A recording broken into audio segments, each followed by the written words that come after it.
Aujourd'hui, nous plongeons dans l'une des histoires les plus marquantes de la Bible.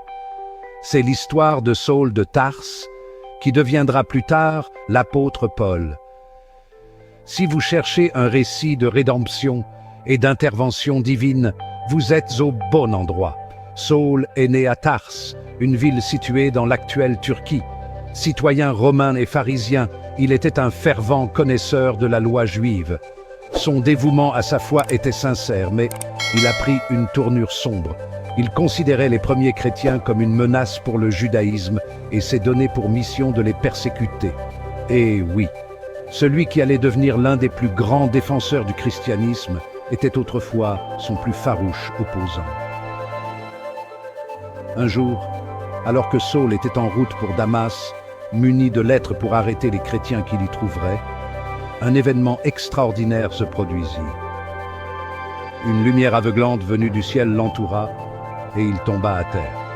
Il entendit une voix disant « Saul, Saul, pourquoi me persécutes-tu » C'était Jésus.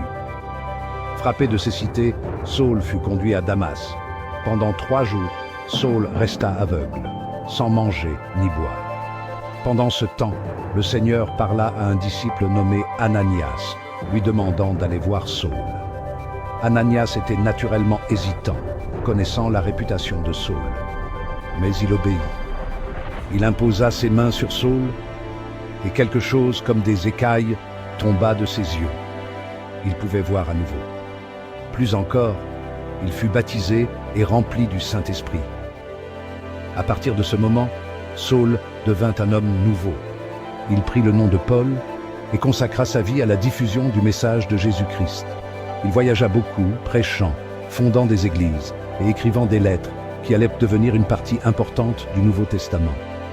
L'histoire de Paul nous rappelle avec force que personne n'est hors de portée de la grâce de Dieu. Sa vie nous montre que même les personnes les plus inattendues peuvent être transformées et utilisées pour un objectif plus grand. Si Paul a pu changer, tout le monde le peut. Alors, la prochaine fois que vous aurez l'impression d'être allé trop loin ou d'avoir fait trop d'erreurs, souvenez-vous du parcours de Paul, de persécuteur à apôtre. Il n'est jamais trop tard pour un nouveau départ. Merci d'avoir regardé. Si vous avez trouvé cela inspirant, n'oubliez pas d'aimer, de partager et de vous abonner pour découvrir d'autres histoires qui élèvent votre esprit.